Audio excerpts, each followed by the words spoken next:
KPEL News Time is 7:15. This is Acadiana's Morning News. Bernadette Lee and Brandon Como here with you. Good morning. Thank you so much for waking up with us here on News Talk 96.5 KPEL. And joining Bernie and me here in the studio is Lafayette Police Chief Jim Kraft, joining us for his monthly interview session here on News Talk 96.5 KPEL. Good morning, sir. Good morning. All right. Thank you so much for joining us this morning. Got a few things that we want to touch on. You know, obviously the main topic for this morning has been the shooting that happened in San Bernardino, California yesterday. And, you know, we also talked about, the police and what police have to deal with. And, for me yesterday, and I heard the sentiment very much here and throughout the country as well, the appreciation shown for our local police officers and police officers across the country that have to deal with these kind of incidents. And we always talk about response times. And, many times in these incidents, and we know that the one, here in the Grand, the response time was incredible. And then even, when in the situation like yesterday, when the individuals were able to get away from the scene, it didn't take police long to be able to catch up to them. Yeah, and it's due to better equipment, better technology, improved tactics in seeking out suspects. And previously, when you got some type of incident like that, you had this big rush to the scene, and now there's people who go to the scene, get the information, get it out to everyone. It doesn't have to be over the radio, so you can't be scanned, and they get it out through computer, and it goes to a larger group of people, which multiplies your abilities, your force multiplier to, look for these people and get them into custody before they do any more damage. Before what happened in July at the Grand, I'm sure that you would see these types of incidents and think about the preparation that goes on, think about all the training that your officers have. Do you think your perspective shifted now because, before the Grand you knew about the training, then you saw all the response and everything that everybody worked so hard to do at the Grand shooting? Now we look at this shooting. Do you look at shootings differently now after the Grand? I do, because, we've been through it now. Yeah. But you mentioned something that's very, very important, and that's the training.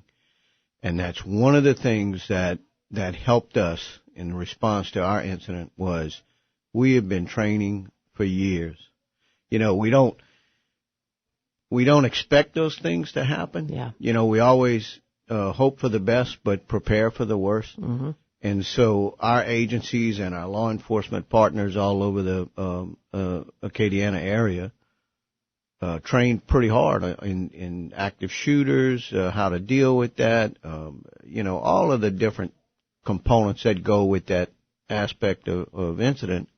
And so were we better prepared than most? I don't know, but I know that the response we had, everybody's training kicked in, and we said, okay, it was pretty well organized for the amount of chaos that you deal with on one of those scenes where you have mass casualties and people deceased and shooters on in custody. You don't know if was there more than one shooter, all of those different things. And the chaos that ensues. Yeah.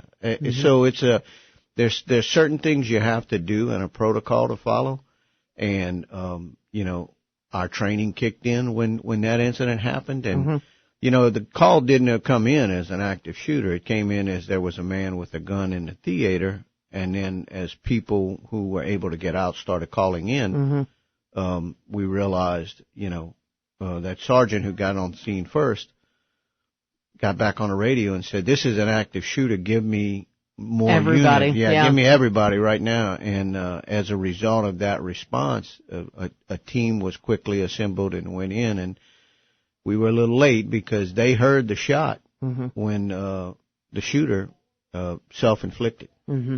I'm curious, and this is to play off of Bernie's question a little bit, to talk about the training, because involved in training is being able to know how to handle the equipment that's involved. And I remember the conversation a few months ago, the conversation that was happening about what type of equipment police departments should be allowed to have, and making sure that, certain big vehicles and such, the conversation was, well, should police departments have that? What are your concerns when you hear discussions about that? Do you have any when there's a talk about how much police departments should be limited to have with the equipment that they have? I got to tell you, I fall on the side of the more equipment we have, the better prepared we are. This business of you got to turn in your military vehicles, you don't need a half track or whatever. Mm-hmm. I have some Humvees that we got through the military. Mm-hmm. Better to have those in for high water issues and all of those kind of things. Law enforcement approaches it with, this is a rescue vehicle. Mm-hmm.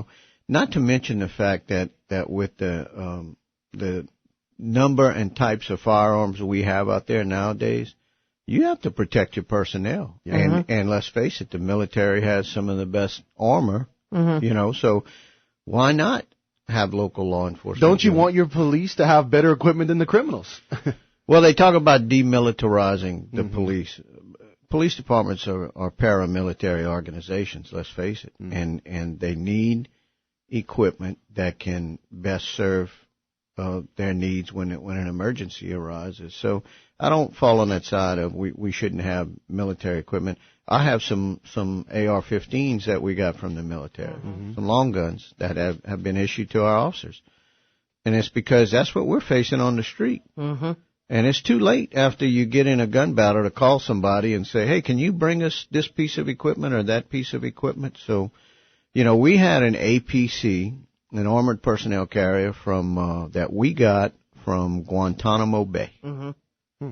And we ran it for a few years, and during a standoff, a subject with a high-powered rifle fired on our SWAT team, but they were inside the vehicle, so his rounds didn't pierce the vehicle. Mm-hmm. And so we were able to drive that vehicle right up to the house.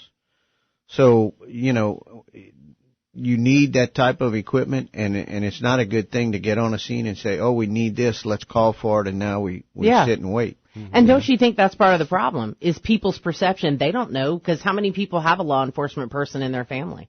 And how many people know what they have to go through every day?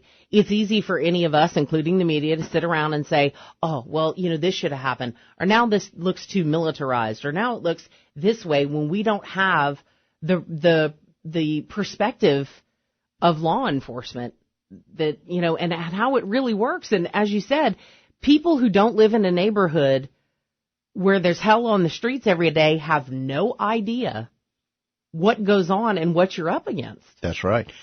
You said something that reminded me when it's the police have to respond to those things. One of our goals is officer safety and keeping our officers alive, and we have to do everything we can. Look, my biggest fear is having an officer killed in the line of duty, and it's something that has worried me my whole career. And when our officers go to work every day, and I always tell them, I send emails, and I'm praying for you guys, and I want you guys to go home to your families tonight. Mm-hmm. And that's the most important thing to me, is that they are able to return home safely to their family and their loved ones. And there's not a whole lot of people who can do that job. Yeah. When we continue our conversation, what you can do to help prevent crime from happening just by simply locking your doors, and some holiday shopping tips. All that coming up here as we continue our conversation with Lafayette Police Chief Jim Kraft here on News Talk 96.5 KPEL. KPEL News Time is 7:26. This is Acadiana's Morning News. 47 degrees here. Spending a final segment with Lafayette Police Chief Jim Kraft. And as we talk about here in this segment, the Love It, Lock It campaign, it's your opportunity to prevent crime from happening simply by locking your doors. Yes, and the primary goal of that operation is to stop the theft of firearms from unlocked vehicles. And so we've been collecting the data since we started the campaign, and Dr. Howard, who is overseeing that for us, is assembling that information now to be able to determine if we seen a reduction since we started the campaign. And so, of course, we need our media partners to continue to promote it every day, love it, lock it. And we still encourage people to remove firearms from your vehicles when you're in for the day or in for the night. Remove that firearm from your vehicle because we have seen some forced entry incidents, and the gun is in the vehicle and it's stolen. Yeah. So. And one more, before we let you go, some holiday shopping tips. What are some of the main ones that come to your mind that you want to pass along to our listeners? Well, the things that make the most sense, park in a safe, well-lit area if it's at night. Don't overload yourself with packages and your purse exposed. Of course, use the buddy system if you can. It's better if you shop in pairs or maybe 3 or 4 people and be alert and aware of your surroundings. And, if you have a concern and there's a police officer on the property somewhere, because during these holidays we increase the number of personnel we have deployed to different areas, shopping centers and everything else. Some of you might even see our mounted unit out there. We're sending the horses to shopping centers, so it's a big draw. Well, they like to shop too. Yeah. The horses, I mean. But hang out at Ranch Outlet. That's right. Yeah. So we have extra people there. So if you're uncomfortable about leaving the store by yourself, ask the officer to at least watch you walk to your vehicle, or if it's possible to have him escort you to your vehicle. I would just like to point out a couple of things as I kind of joke a bit. I don't have anything good in my purse, but Chief, I think when y'all start up your self-defense classes again, you should start up a self-defense class that involves handbags, because I got news for you. That's my first weapon of choice. It's so heavy that I think it could cause a concussion. So I'm going to swing first with that one. Yep. And so they can take it if they want, but I might make them take it in their head or the side of their head. Yeah. I saw an interesting one of my relatives had in her purse, and it's a taser type device.